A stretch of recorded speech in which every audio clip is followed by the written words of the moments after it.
Bonjour tout le monde, je suis Igor Kumbatabao, comme vous le connaissez d'habitude, expert et praticien RH, formateur émérite aussi, toujours en ressources humaines. Aujourd'hui, parlons d'un moment critique, le moment qui fait peur à tous les candidats, la question de prétention salariale. La question de prétention salariale, que vous soyez junior ou senior, tout le monde redoute ce moment. Pourtant, c'est pas un piège. C'est juste un début d'un partenariat économique entre vous, candidat, et le recruteur. Le recruteur veut juste tester trois choses. Votre réalisme, votre confiance en vous et votre connaissance du marché. Et n'oubliez pas, quand on vous pose cette question, pour un recruteur, il est en train de faire une enquête salariale. Si le recruteur vous pose cette question, quel est votre salaire attendu ou quelle est votre prétention salariale? Ne soyez pas perturbés ni pris de panique. N'allez pas répondre comme tout le monde répond. Vous avez une grille salariale. Je sais que vous êtes une organisation sérieuse. Je vais m'aligner à tout ce que vous allez me proposer. Non. Partagez massivement cette vidéo. Que vous soyez junior ou senior dans les recherches d'emploi, cette question ne répondez jamais de cette façon.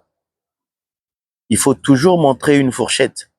Pour un employeur, il saura que vous connaissez votre prix. Parce que quand vous allez dans un supermarché, vous allez voir, tous les articles sont tagués et ont un prix. Et votre talent, votre savoir-faire et votre savoir-vivre ont un prix.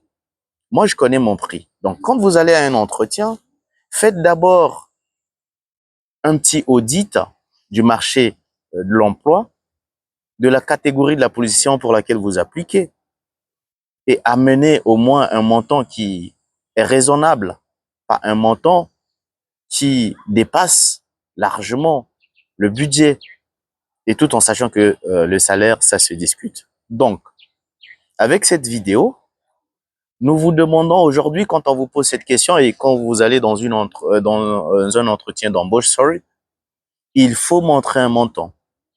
Il faut montrer un montant. Au besoin, une fourchette. Entre un candidat indécis et un candidat qui donne un montant, le recruteur sérieux partira avec celui qui donne un montant. Parce que déjà, avant d'être embauché, il peut commencer à poser des questions sur vous. Vous allez être un talent qui ne va pas bien produire de bons rapports. Et si vous savez ce que vous voulez déjà, vous êtes un talent qui sait ce qu'il veut. Donc, partagez massivement cette vidéo. Et à tous les jeunes talents, que vous soyez junior ou senior, quand vous allez aux entretiens d'embauche, quand vous allez chercher de l'emploi, amenez au moins un montant. Combien est-ce que vous coûtez? Dites-moi dans les commentaires.